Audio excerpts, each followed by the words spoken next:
Contacto con Luis Ángel Hurtado Razo, director del Laboratorio de Tecnopolítica de la máxima casa de estudios y especialista en redes sociales. Gracias, Luis, por estar con nosotros, por aceptar la comunicación esta tarde-noche.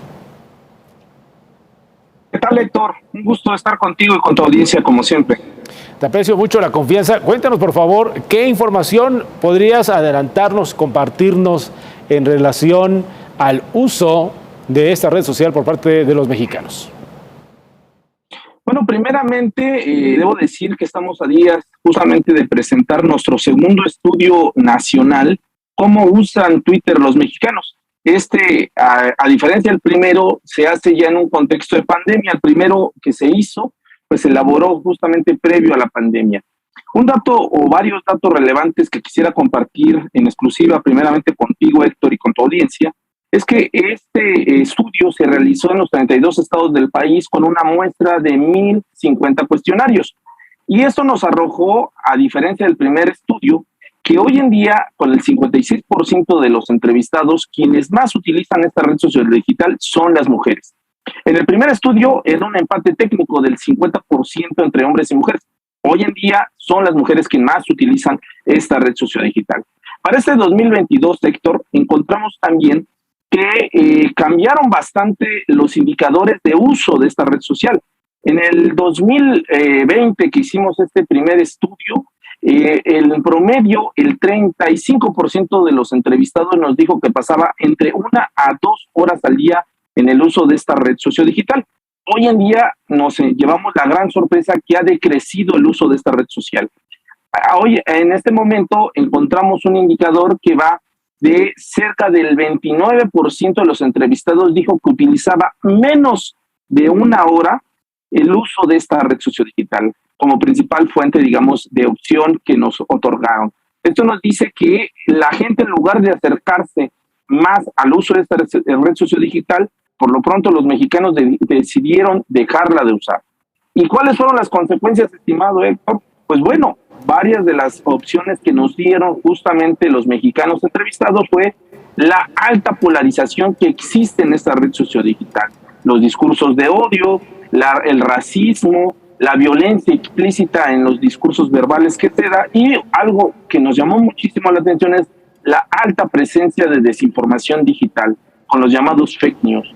Entonces, estos elementos nos llevan justamente a ver esta gran variación que es producto precisamente del uso que tuvo en el contexto de pandemia, estimado Héctor.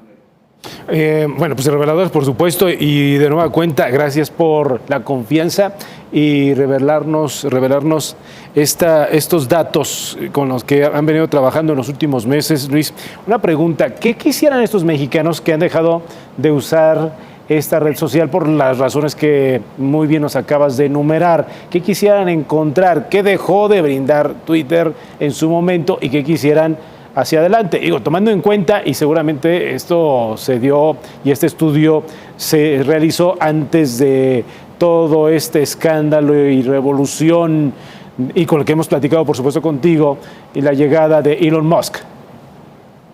Sí, por supuesto, Héctor. De hecho, el estudio se realizó justamente durante el mes de marzo y, por supuesto, abril.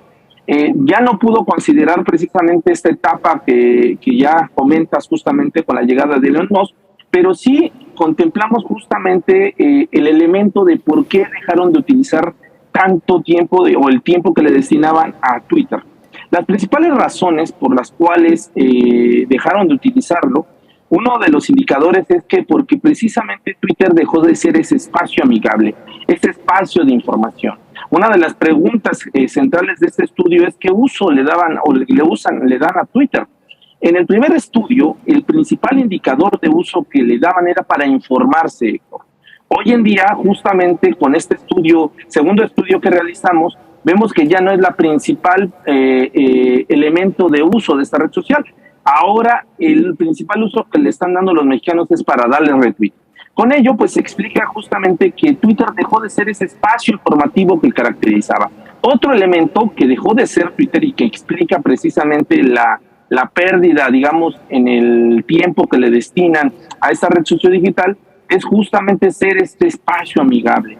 Ese espacio donde justamente entrelazabas elementos, digamos, afines, ese espacio donde conectabas justamente con personas con las cuales compartías gustos o seguías, digamos, a tus personas con las cuales sentías una admiración. Hoy en día han dejado de lado eso porque precisamente se han encontrado nos han detallado a partir de este estudio que realizamos, pues porque se encuentran justamente en la disyuntiva de un campo de guerra, así lo manifestaron los entrevistados, que Twitter se ha convertido precisamente en un verdadero campo de guerra, en la cual pues aquellos amigos en los cuales compartían justamente ciertas preferencias, ciertos elementos en común, pues hoy en día están inclusive hasta confrontados. Por eso, pues han dejado de lado el uso de esta red social digital y lo llevo justamente a lo que platicábamos justamente hace unos días con el caso de la llegada de Elon Musk. Elon Musk, uno de los elementos que precisamente ofrece con su llegada es evitar tanta confrontación, hacer de Twitter un espacio amigable, un espacio donde justamente genere felicidad y dejar de lado tanto estos discursos de odio, tanta cuenta automatizada, por supuesto, con los bots y por supuesto tantos discursos que generan polarización, estimado Héctor.